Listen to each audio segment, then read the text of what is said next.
এরপর হানি আর স্বপ্না ফোন রেখে যে যার মতো ঘুমিয়ে পড়ে। নেক্সট দিন সকাল হলে হানি হাসির সাথে স্বপ্নার বিষয়ে কথা বলে।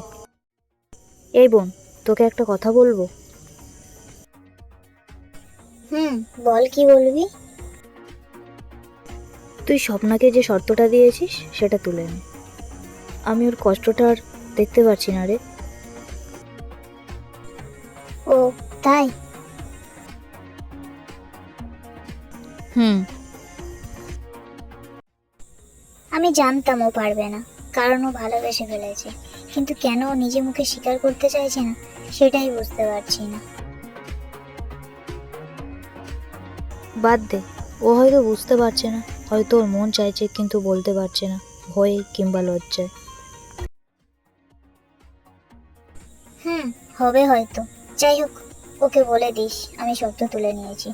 ওকে আর এই শর্ত মানতে হবে না, কেমন? ওকে, আমার সোনা বোন। কিছুক্ষণ পর স্বপ্না হানিকে ফোন করে।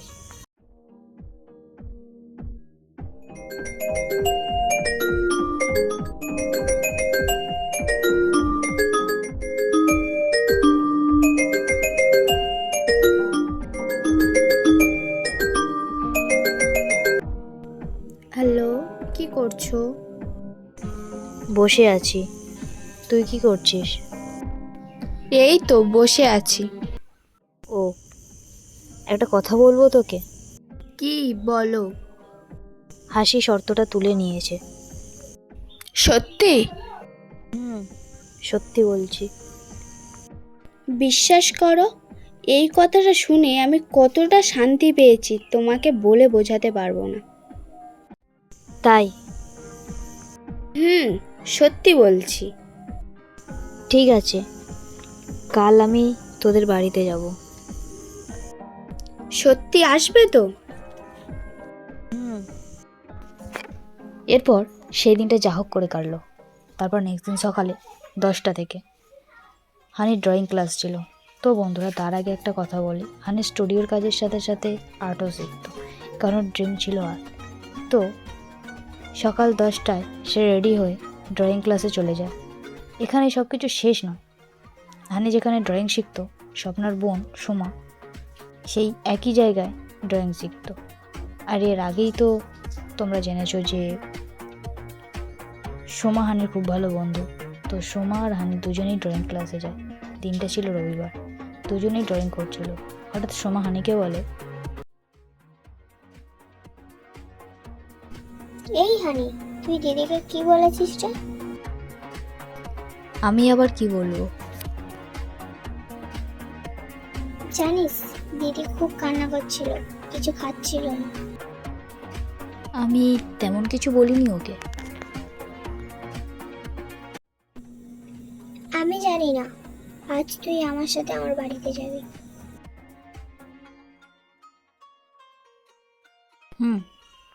সে তো যাব, কিন্তু আমি বাড়িতে কিছু বলে আসিনি।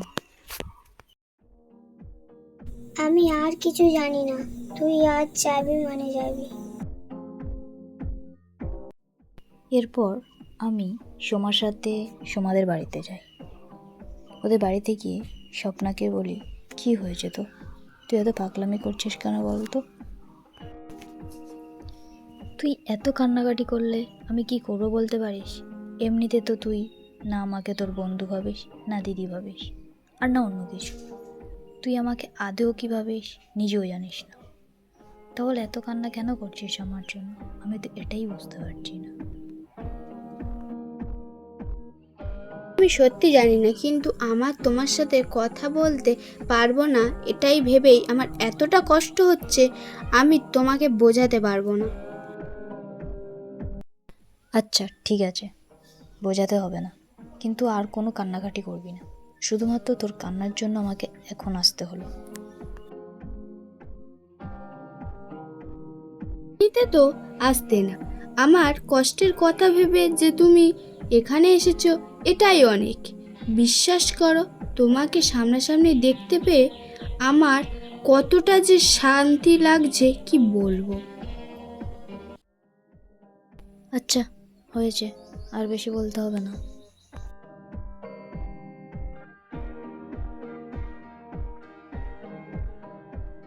তুমি বসো, আমি খাবার আনছি। দুপুরে খেয়ে তবেই বাড়ি ফিরবে। তা খারাপ হয়ে গেছে তোর? আমি এখনই বাড়িতে যাব, বাড়িতে কিছু বলে আসিনি। তাতে কি হয়েছে? তুমি দুপুরে খেয়ে ঘুমিয়ে তারপরে বিকালে বাড়িতে যাবে। না, তা হয় না, তুই একবার বোঝার চেষ্টা কর।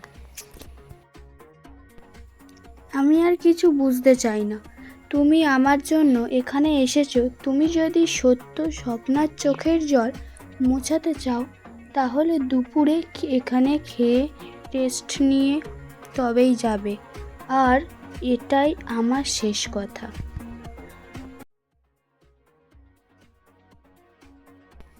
এরপর স্বপ্নার আর স্বপ্নার বাড়ির লোকের জোড়াজুড়িতে একান্তই নিরুপায় হয়ে আমাকে দুপুরে ওখানে খেয়ে রেস্ট নিয়ে তবেই বিকালে বাড়ি ফিরতে হলো।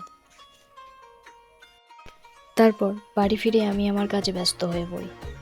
রাত্রে প্রতিদিনের মতোই স্বপ্না SMS করলো, তারপর কল করে গুড নাইট বলে ঘুমিয়ে পড়লো। নেক্সট দিন সকালে হানের স্টুডিওতে বসে কাজ করছে, হঠাৎ স্বপ্নার ফোন এলো।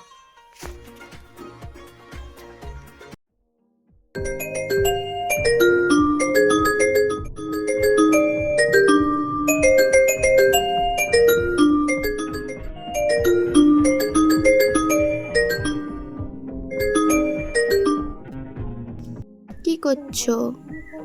স্টুডিওতে কাজ করছি। ও, পরে কথা বলবো, কেমন? কেন পরে কেন? এখন কথা বলো। তুমি কথা না বললে আমার কষ্ট হয়। তুমি কেন এটা বুঝতে চাইছো না? তুই কি বলতে চাইছিস আমি সত্যি কিছু বুঝতে পারছি না। আচ্ছা, একটা কথা বলবো? তুই তো আমাকে দিদি ভাবিস না, বন্ধুও ভাবিস না, তার থেকেও বেশি কিছু ভাবিস, তাই তো? তার থেকে বেশি কিছু মানে তুই আমাকে কি ওই রকম ভালোবাসিস না তো, যেমনটা GF BF এর মতো?